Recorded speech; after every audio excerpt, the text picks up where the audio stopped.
Hey my dear buddies, कैसे हो आप? And welcome back to my channel on book talks with Dhanesh. So guys, last episode में हम बिंदु और कायर से मिलते हैं और हमें ये भी समझ में आता है कि बिंदु पढ़ाई में बहुत होशियार थी, पर फिर भी वो अपना घर संभालने के लिए चाय की दुकान ओपन करती है। और हमें ये भी समझ आता है कि किस प्रकार यक्षिनी बिंदु के पिता को मार देती है। हमने ये भी सुना था कि कैसे युग और अभिमन्यु ने ग्रेवयार्ड कोठी की सफाई के सिलसिले में कायर को भी मना लेते हैं। लास्ट में हमें कछुए की चीख सुनाई देती है, वो भी ऊपर वाले कमरे के पास। तो आपको क्या लगता है, कछुआ क्यों चीखा होगा? क्या उसे यक्षिनी दिखती है? तो बिना किसी देरी के चलिए हमारे साथ उसी दौर में जहां से ये चालू हुआ था। तो आज हम सुनने जा रहे हैं हमारा 9th चैप्टर ऑफ यक्षिनी एक राज।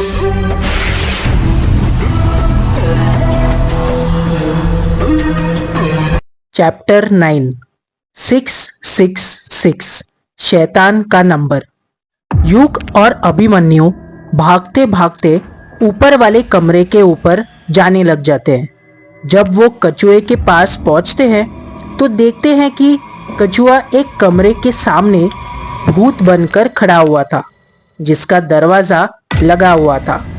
डर के कारण कछुए के हाथ पैर अभी भी कपकपा रहे थे। उसको देखकर ऐसा लग रहा था जैसे उसने कोई भूत देख लिया हो। अभिमन्यु फटाक से कछुए से पूछता है, क्या हुआ कछुआ, तू चीखा क्यों? कछुआ इतना डर गया था कि कुछ नहीं बोल पा रहा था। उसकी आंखें अभी भी फटी की फटी और लाल थी।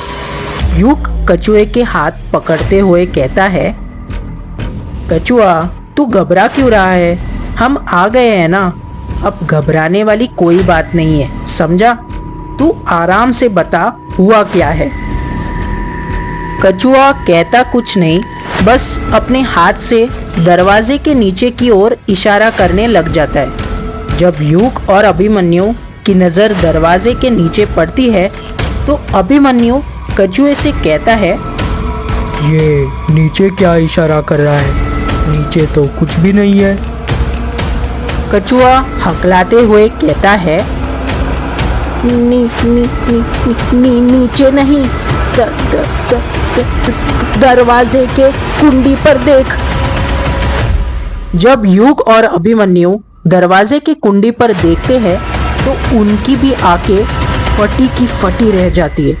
दरवाजे की कुंडी पर एक बड़ा सा ताला लगा हुआ था, जिस पर लाल कपड़ा बंधा हुआ था और उसके ऊपर सफेद चंदन से स्वास्तिक बनाया था। उसी ताले के ऊपर मुस्लिम धर्म का एक तावीज बंधा हुआ था, जिसमें उर्दू में कुछ लिखा हुआ था। तावीज के साथ ही क्रिश्चियन का क्रॉस लॉकेट भी लटक रहा था। अभिमन्यु उस ताले को देखकर शॉक्ड हो जाता है और हैरानी के साथ कहता है, ये क्या? इस दरवाजे के ताले के ऊपर इतनी सारी अलग अलग धर्म के तावीज क्यों मिली हुई है? युग कमरे को देखते हुए कहता है, ये कमरा तो पापा का है और ये वही कमरा है जहाँ पर उनकी मौत हुई थी। अभिमन्यु कुछ सोचते हुए कहता है, इसका मतलब कछुए की दादी ने इसे जो कहानी सुनाई थी वो सच है? युग हैरानी के साथ कहता है, मतलब? अभिमन्यु युग को समझाते हुए कहता है, मतलब ये युग कि देख, कछुए की दादी ने बताया था कि तेरे बड़े पापा मतलब दिलीप अंकल ने ग्रेवयार्ड कोठी को बंद करवाने के लिए मेहंदी पतार से 3 धर्म गुरुओं, पुजारी, मौलाना और फादर को बुलाया था। वो लोग यहाँ पर आए होंगे और यक्षिनी तेरे पापा के कमरे में भटक रही होगी, क्योंकि इसी कमरे में उसने उन्हें मारा था। तो उन तीनों धर्म गुरुओं ने अपने ईश्वरीय शक्ति का प्रयोग करके उस कमरे को बंद कर दिया होगा और उस कमरे को बाहर से ईश्वरी शक्ति से बांध दिया होगा ताकि यक्षिनी इस कमरे से बाहर ना आ पाए। युग और कछुआ हैरानी के साथ अभिमन्यु की बातें सुन ही रहे थे। अभिमन्यु अपने बात को आगे जारी रखते हुए कहता है, यक्षिनी को इस कमरे में बंद करने के बाद वो तीनों धर्मगुरु नीचे गए होंगे और उन्होंने बाहर ताला लगाकर अपनी बलि दे दी होगी ताकि यक्षिनी यहीं पर कैद हो जाए। मैंने तुझे बताया था ना, आत्मा को किसी भी जगह पर कैद के लिए बलि देनी पड़ती है और उन तीनों धर्मगुरुओं ने भी यही किया होगा। कछुआ लंबी सांस लेते हुए कहता है, हाँ, इसका मतलब ये हुआ कि यक्षिनी अभी भी आजाद नहीं हुई है। वो इसी कमरे में, इसी दरवाजे के पीछे कैद है। ये तो बहुत अच्छी बात है। देख युग, तूने ग्रेवयार्ड कोठी खोल दी तो खोल दी, पर प्लीज ये दरवाजा मत खोलना, वरना सब तबाह हो जाएगा। युग के कुछ समझ में नहीं आ रहा था कि वो क्या बोले। दरवाजे पर बंधे तावीज इस बात की साफ गवाही दे रहे थे कि कछुए की दादी की कहानी सच थी, पर युग का मन अभी भी इस बात मानने से इनकार कर रहा था। उसे अभी भी लग रहा था कि ये सिर्फ अंधविश्वास है और कुछ नहीं। अभिमन्यु दरवाजे को ऊपर से लेकर नीचे तक अच्छे से ही देख रहा था कि तभी उसकी नजर दरवाजे पर लगी नंबर प्लेट पर जाती है और वो नंबर प्लेट को देखकर वो और ज्यादा शॉक्ड हो जाता है। जब अभिमन्यु अपना हाथ उस नंबर प्लेट पर फेरता है तो बिजली का झटका सा लगता है और वो झट से पीछे हट जाता है। अभिमन्यु को पीछे हटते हुए देख युग बौखलाहट के साथ पूछता है, अब तुझे क्या हुआ? तू ठीक तो है ना?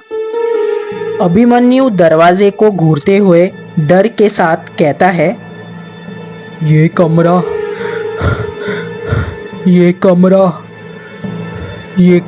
शैतान का कमरा है योग।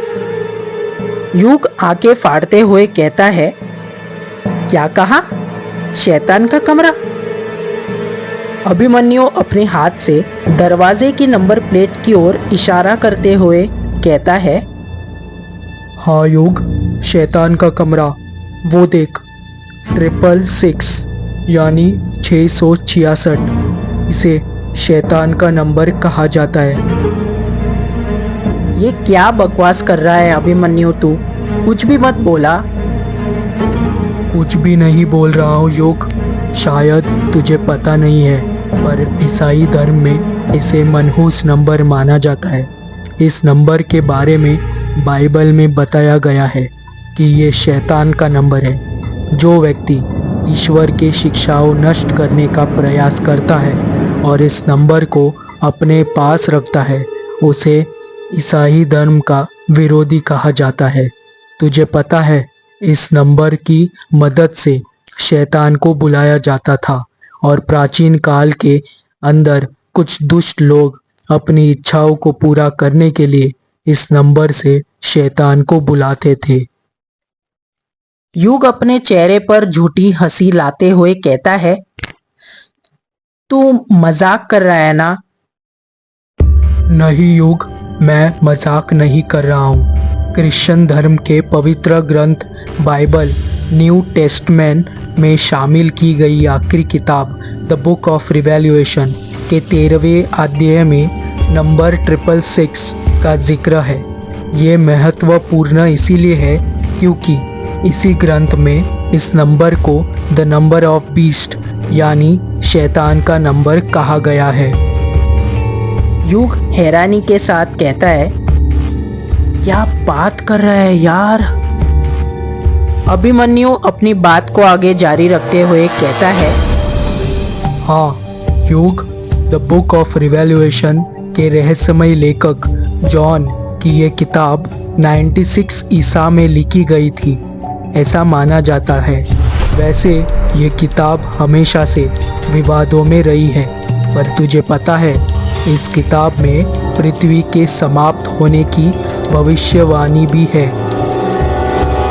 कछुआ डरते हुए कहता है कि क्या भविष्यवाणी की गई है अभिमन्यु, जरा बताएगा? हाँ, बताता हूँ। इसमें बताया गया है कि पृथ्वी जब समाप्त होगी तो वो वक्त बहुत ही भयानक होगा। आसमान से आग के गोले गिरेंगे, भयानक नरभक्षी प्राणी जो इंसान का खून पिएंगे वो पैदा होंगे। जो भी थोड़े बहुत इंसानियत बची होगी वो भी शैतानी शक्तियों के हाथों खत्म हो जाएगी। जब अभिमन्यु ने ये बात कही तो एक पल के लिए युग और कछुआ के आंखों के सामने पृथ्वी के समाप्त होने का दृश्य घटित होने लग गया। अभिमन्यु अपने बात को आगे जारी रखते हुए कहता है, इसके अनुसार उस वक्त शैतानी शक्तियाँ पूरी दुनिया पर हावी होगी।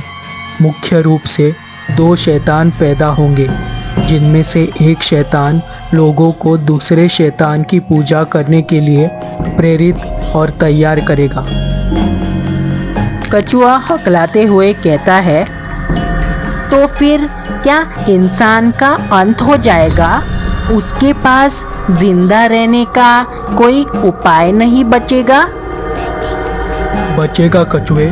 किताब के लेखक जॉन के अनुसार अगर किसी को अपने आप को बचाना होगा तो उनके पास 2 विकल्प होंगे। पहला, या तो उन्हें शैतान का नाम या फिर शैतान का नंबर 666 यानी 666 अपनी बॉडी पर गुतवाना पड़ेगा। युग अपने माथे का पसीना पोंछते हुए कहता है, अभिमन्यु, ये सब सिर्फ एक किताब में लिखा है जो एक इंसान ने लिखा होगा। मैं इन चीज़ों को नहीं मानता। तुझे नहीं मानना है तो मत मान युग। तेरे मानने या ना मानने से चीज़ें झूठी नहीं हो जाएगी। सच को कोई भी झूठा नहीं कर सकता। तुझे नहीं पता, पर बहुत सारी किताबों में 666 को शैतान का नंबर बताया गया है। तुझे पता है 666 को हिब्रू भाषा से भी जुड़ा हुआ माना जाता है। युग अपना सिर खुजाते हुए कहता है, अब ये हिब्रू भाषा क्या होती है? 2000 साल पहले हिब्रू भाषा में ही संचार का माध्यम था और मूल बाइबल भी हिब्रू भाषा में ही है। हिब्रू में अंक अक्षर के रूप में लिखे गए हैं, या फिर हम ये भी कह सकते हैं कि हर अक्षर एक अंक के साथ जुड़ा था। 666 भी किसी अक्षर के साथ ही जुड़ा था और इसका यूज़ कोड के रूप में होता था। हिब्रू को गमित्रिया। कछुआ बीच में ही अभिमन्यु को रोकते हुए कहता है, अब यार ये गमित्रिया क्या होता है? गमित्रिया अक्षरों को अंकों में डिकोड करने की प्रणाली है। हिब्रू भाषा को गमित्री से ही पढ़ा जाता है। इसमें अंक 1 को ईश्वर का नंबर और अपने आप में परिपूर्ण बताया गया है। जिस तरह ईश्वर स्वयं में प्योर हुए हैं, इसी तरह अंक 7 को भी पूरा करने वाला नंबर बताया गया है। युग हैरानी के साथ पूछता है, ऐसा क्यों? नंबर 7 को पूरा क्यों कहा जाता है? क्योंकि बाइबल में माना जाता है कि ईश्वर ने 7 दिनों में सृष्टि की रचना की थी। इसीलिए 7 से ठीक पहले आने वाले नंबर 6 को अधूरा बताया जाता है। इसके अलावा ये भी कहा जाता है कि 6ठे दिन ही भगवान ने इंसान की रचना की थी और 6वें दिन ही भगवान की आज्ञा का उल्लंघन करने का कारण आदिम और हवा उनके प्रकोप का भोजन बनना पड़ा था। कछुआ फिर बीच में अभिमन्यु को टोकते हुए कहता है, अब ये आदिम और हवा कौन है? कछुए इनकी अलग कहानी है, वो फिर कभी। अभी तो 666 पर फोकस कर। कहते हैं आदिम और हुआ को पाप करने के लिए उकसाने वाला एक सांप था, जिसे शैतान का स्वरूप माना गया है। ये सब सृष्टि के निर्माण के बाद 6वें दिन हुआ था, इसीलिए 6 को पाप का यानी शैतान का नंबर माना जाता है। जैसा कि हम सबको पता है, यक्षिणी मर्दों के साथ संभोग करके उन्हें मार देती है, तो हो सकता है वो भी शैतान हो और उसी ने दरवाजे पर ये 666 लिखा हो ताकि वो शैतान को बुला सके। युग अभिमन्यु की बात को विरोध करते हुए कहता है, पर पापा ने कहा था कि यक्षिणी अच्छी औरत। युग ने इतना ही कहा था कि तभी जिस दरवाजे के सामने वो लोग खड़े थे, वो दरवाजा अपने आप जोर जोर से हिलने लगता है। दरवाजा इतनी जोर से हिल रहा था कि उसे देखकर ऐसा लग रहा था कि अंदर से कोई जोर जोर से लाते मार रहा हो। दरवाजा हिलता हुआ देख युग, अभिमन्यु और कछुआ तीनों के होश उड़ गए थे। कछुए तो डर के मारे कांपने लग गया था। कछुआ डरते हुए कहता है, देख युग, मैंने कहा था ना अंदर यक्षिणी है। देख, वो बाहर निकलने के लिए तड़प रही है। अब तो तुझे यकीन हो गया ना कि इस कमरे के अंदर यक्षिणी है। एक पल के लिए तो युग भी दरवाजे को अपने आप हिलते देखकर डर गया था, पर जब उसने खिड़की की तरफ देखा तो तब उसकी जान में जान आई। युग अपने हाथ से खिड़की की तरफ इशारा करते हुए कहता है, अबे वो देख, खिड़की के बाहर मौसम बिगड़ रहा है। ऐसा लग रहा है जैसे तूफान आने वाला हो सकता है अंदर वाले कमरे में कोई खिड़की खुली हो, उसी से हवा अंदर आई हो और जब दरवाजे से टकराई हो तो ऐसा लगा हो जैसे कोई ठोक रहा हो। मैं ना तुझे बचपन से जानता हूँ, ये ना तेरे काम ना करने का बहाना है, कामचोर कहीं का। सफाई करने जा जल्दी। कछुआ उदास मुंह बनाते हुए कहता है, नहीं यार, मुझसे नहीं हो पाएगा। अरे ऐसे कैसे नहीं हो पाएगा? कोई यूपीएससी का एग्जाम थोड़ी है जो नहीं हो पाएगा। झाड़ू ही तो लगानी है। एक काम कर, यदि तुझे ऊपर की सफाई नहीं करनी है तो मत कर। जा नीचे जा और हॉल में पोछा लगा देना, समझा?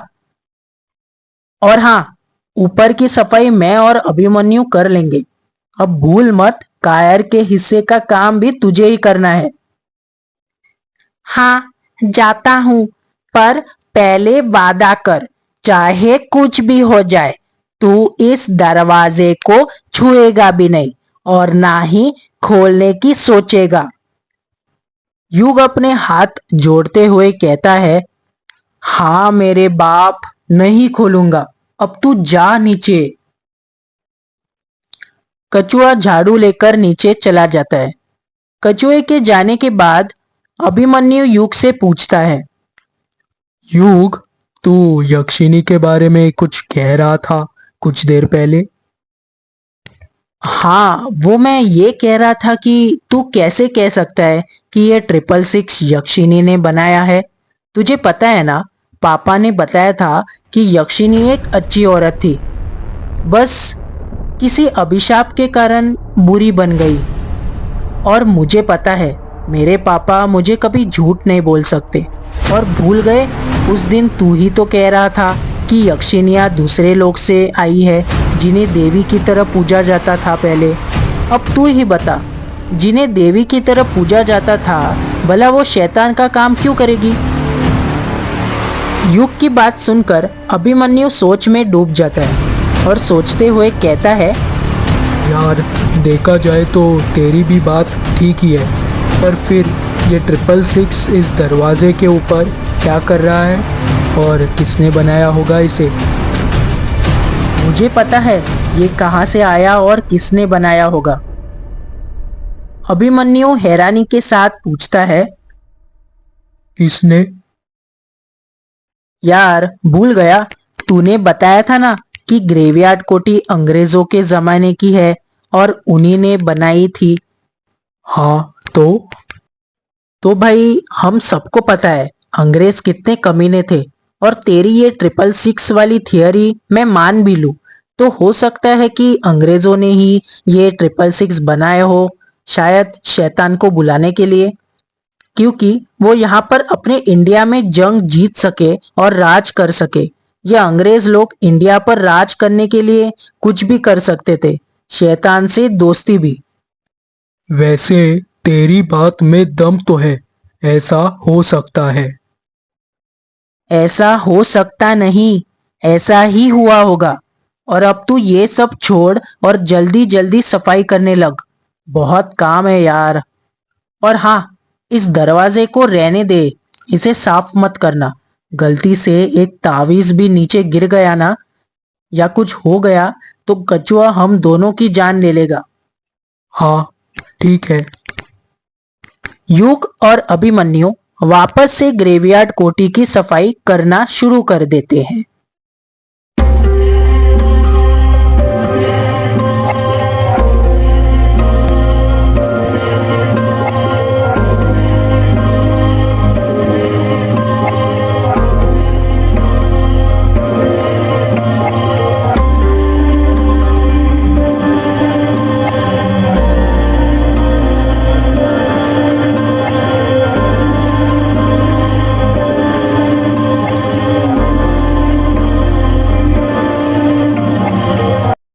रात के 8 बज रहे थे और ग्रेवयार्ड कोठी की सफाई अब तक पूरी हो चुकी थी।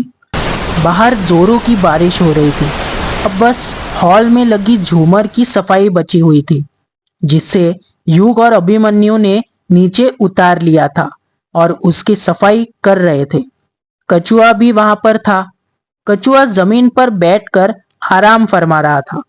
कछुआ झूमर को देखते हुए कहता है, यार ये झूमर तो बहुत ही अच्छा लग रहा है।